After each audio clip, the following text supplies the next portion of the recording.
ایک آدمی محمود غزنوی کے پاس نا اپنا کیس لے کے آیا، مدعی بن کے آیا۔ اس نے کہا بادشاہ میرا کیس بڑا نرالا ہے۔ بادشاہ سلامت نے کہا وہ کس طرح؟ کہنے لگا یہ میرے پاس ایک تھیلی ہے، میں نہ سفر پہ جانے لگا تو یہ تھیلی پوری ہیروں کی بھری ہوئی، فلاں علاقے کے جو قاضی صاحب ہے نا، میں جاتی دفعہ میں کہیں سفر پہ جا رہا تھا تو میں ان کے پاس چھوڑ گیا کہ رستہ لمبا ہے، کہیں کوئی مجھ سے چھین نہ لے، ہیروں کی بھری ہوئی۔ کچھ دنوں کے بعد میں واپس آیا ہوں، قاضی صاحب نے مجھے تھیلی واپس کی ہے تو اس میں ہیروں کی بجائے کھوٹے سکے نکلے۔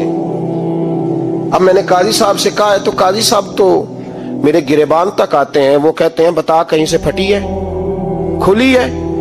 وہ جس طرح ٹانکے لگا کے تو نے سی تھی اسی طرح لگے ہوئے ہیں کہ نہیں؟ تو حضور لگے بھی بالکل اسی طرح ہے، نہ پھٹی ہے نہ کھلی ہے۔ اب میں لٹ گیا ہوں، میری کل عمر کی کمائی ضائع ہو گئی، کھوٹے سکے کہاں اور ہیرے کہاں؟ تو مہربانی کریں اور آپ کی بارگاہ میں اللہ رسول کے نام پر حلف دیتا ہوں کہ میں ہوں بالکل سچا۔ محمود غزنوی کہنے لگے تو جا، تھیلی چھوڑ جا، اور جب میں تجھے بلاؤں گا پھر دوبارہ آنا۔ وہ شخص چلا گیا۔ محمود غزنوی اٹھے، دربار برخاست کیا، لوگوں سے کہنے لگے چلے جاؤ، میں 3 دن کے لیے سیر کرنے جا رہا ہوں، 3 دن کے بعد لوٹوں گا۔ اکیلے جب رہ گئے نا محمود دربار میں تو محبوب نے چھری منگائی۔ وہ جس تخت پہ بیٹھتے تھے وہاں گدا بچھا ہوا تھا، یہ گدا پڑا ہے نا، وہ گدا بچھا ہوا تو محمود نے چھری کے ساتھ اس کو پھاڑ ڈالا اور چھری جیب میں رکھی نکل گئے۔ کہنے لگے میرے بعد کوئی میرے دربار والے احاطے میں داخل نہ ہو۔ محمود چلے گئے۔ اب وہ صفائی کرنے والا جب آیا نا، اس نے آ کے دیکھا تو گدا تو پھٹا ہوا ہے۔ اس نے شور ڈال دیا، پہرے دار بھی آ گئے، فلاں صاحب بھی آ گئے، فلاں صاحب۔ اس نے کہا وہ خدا کے بندو، اس کا گدا پھٹ گیا ہے، وہ تو مار ڈالے گا۔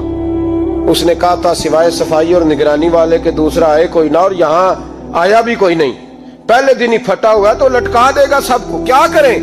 شور ہو گیا، سارے دربار کے ملازمین اکٹھے ہو گئے۔ ایک بندہ بولا، کہنے لگا فکر نہ کرو، میں کیسے بندے کو جانتا ہوں، اس طرح سیے گا کہ جس نے پھاڑا ہوگا اسے بھی پتہ نہیں چلے گا کہاں سے پھٹا تھا، ایسا بہترین رفو کرے گا کہ پتہ بھی۔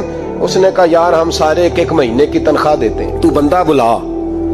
وہ بلا لیا اس کو، اس کا نام محمد رفو گر تھا۔ وہ آیا، اس کو گدا دکھایا، اس کا یار اس طرح سینہ پتہ نہ چلے۔ اس نے کہا فکر ہی نہ کرو، میں بڑا کاریگر ہوں۔ بڑے بڑے کاریگر لوگ نہیں ہمارے ملک میں پائے جاتے، کوئی نشان چھوڑتے ہیں پیچھے بڑے۔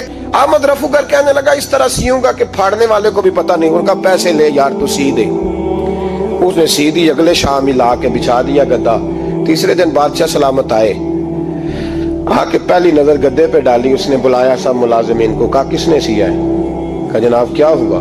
کہا یہ پھٹا ہوا تھا۔ کس نے؟ کہا نہیں پھٹا ہی نہیں۔ وہ کہنے لگے بنو بات، میں خود پھاڑ کے گیا تھا، تو بتاؤ صحیح سیا کس نے ہے؟ کہا جناب آپ پھاڑ کے گئے تھے تو بتایا کیوں نہیں؟ فرمانے لگے اسی لیے تو بتایا نہیں تھا کہ تم خود تحقیق کر لو، بلاؤ بتاؤ سیا کس نے۔ تو بلا لیا، احمد رفو گر آ گیا۔ اس کو جب بلا کے سامنے بادشاہ کھڑا کیا، کہا بھئی تو نے سیا ہے؟ کہنے لگا حضور آپ کے سارے ملازم کٹھے ہو کے آئے تھے، میری غلطی کوئی نہیں۔ کہا نہیں یار تو بڑا کاریگر ہے، میں نے اپنے ہاتھ سے پھاڑا تھا پر مجھے بھی نہیں پتا چل رہا کہاں سے پھٹا تھا۔ اچھا یہ بتا یہ تھیلی جو ہے یہ بھی تو نے سی تھی؟ اس نے کہا جی آپ کے خادم کا ہی کارنامہ ہے، وہ فلانے علاقے کے قاضی صاحب آئے تھے، اس میں سے ہیرے نکال کے تو کھوٹے سکے بھرے تھے، تو مجھے بھی تھوڑا سا حصہ ملا تھا۔ محمود نے سارے گواہ بھی اکٹھے کر لیے، ثبوت بھی اکٹھے کر لیے۔ پھر قاضی کو بلایا، پہلے سارے ثبوت اور گواہ کیس حل کر لیا۔ پھر ہمارے ہاں یہ حال ہوتا ہے کہ مدعی 2-3 ہفتے کے بعد خود ہی ہاتھ باندھ جاتا ہے، کہنا تسی میری جان چھڈو، مجرم پھڑو پاوے نہ پڑھو۔ وہ کہتا ہے مجھے معافی دو، میں رہا۔ ظلم ہے نا، ظلم زیادتی ہے کہ جو بیچارہ اتنے سوال مجرم سے نہیں ہوتے جتنے مدعی سے ہوتے، آپ یقین کریں اتنے سوالات ہوتے۔